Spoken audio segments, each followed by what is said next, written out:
I have faced many kinds of pain in life, but nothing compared to the moment I heard my daughter's voice saying those words. She was talking to her mother-in-law, laughing softly, unaware that I was standing just behind the door. "That old woman only brings trouble," she said. "I wish she'd just leave." For a moment, I couldn't breathe. That old woman was me, the one who raised her alone, who carried her through hunger, loss, and humiliation after her father died. My hands trembled, but I didn't drop the cup I was holding.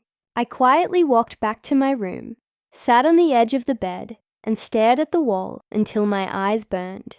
I tried to believe I had misheard her, but a mother's heart never lies. Something inside her changes when her child's love turns into shame. I raised Lena alone. After her father passed away, I worked 2 jobs, cooked late at night, and saved every coin so she could have a better life. When she met Ryan, I thought maybe my suffering had a reason. He seemed kind, respectful, steady, the kind of man who could give her what I never had. During the wedding, I spent everything I owned, even sold the house my husband built with his hands. I moved in with them afterward, thinking I'd help, take care of their baby, make their lives easier. For a while it worked. There was laughter in the house, warmth in the mornings, the smell of new beginnings.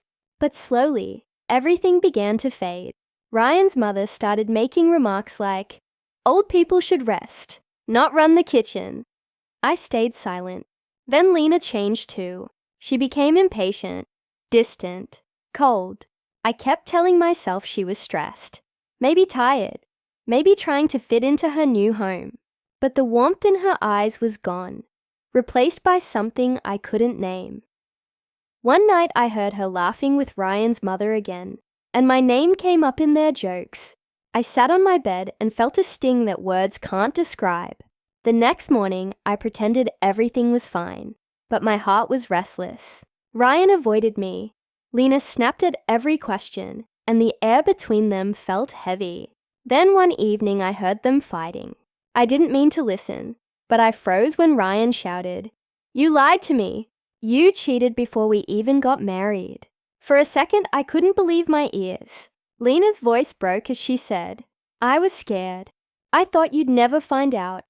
I pressed my hand against my mouth, trying not to make a sound. My daughter, my pride, had betrayed the man who trusted her. That night I sat alone, remembering every moment, every sacrifice. Suddenly, her coldness made sense. She wasn't angry at me. She was angry at herself. Her guilt had turned into cruelty, and I had become her mirror. Days passed, and the tension grew louder than words. Then came the night when everything finally broke. I heard shouting again, the sound of tears, the weight of truth crashing through walls. I took my phone and quietly pressed record.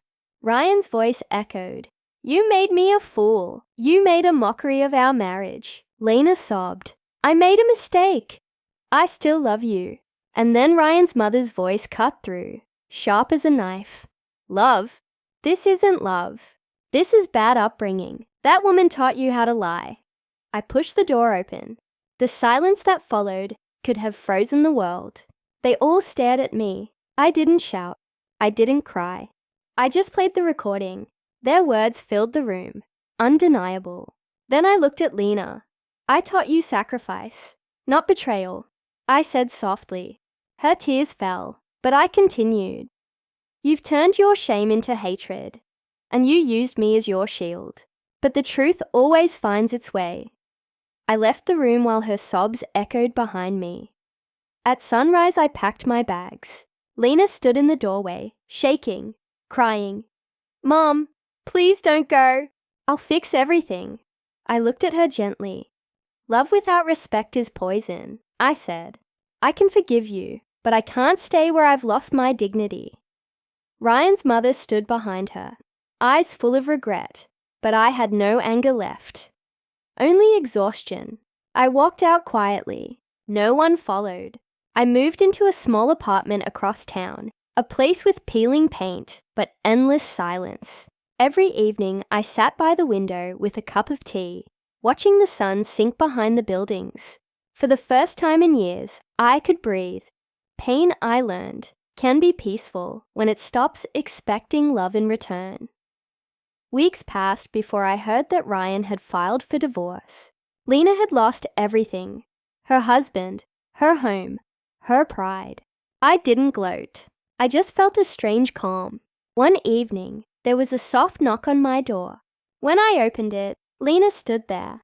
Her face was pale, her eyes swollen. She whispered, "Mom, I ruined everything.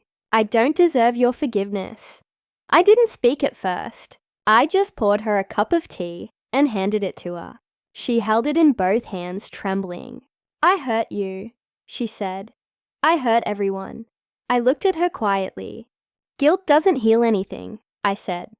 "Change does. Don't cry for forgiveness. Live in a way that earns it." She nodded, crying harder.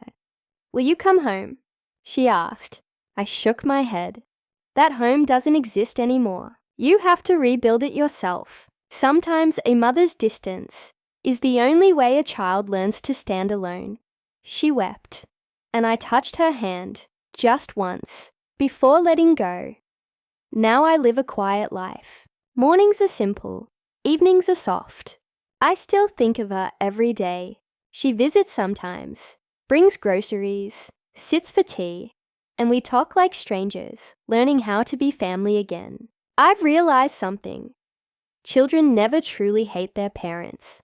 They just can't face the reflection of their own mistakes. They push away the ones who remind them who they used to be.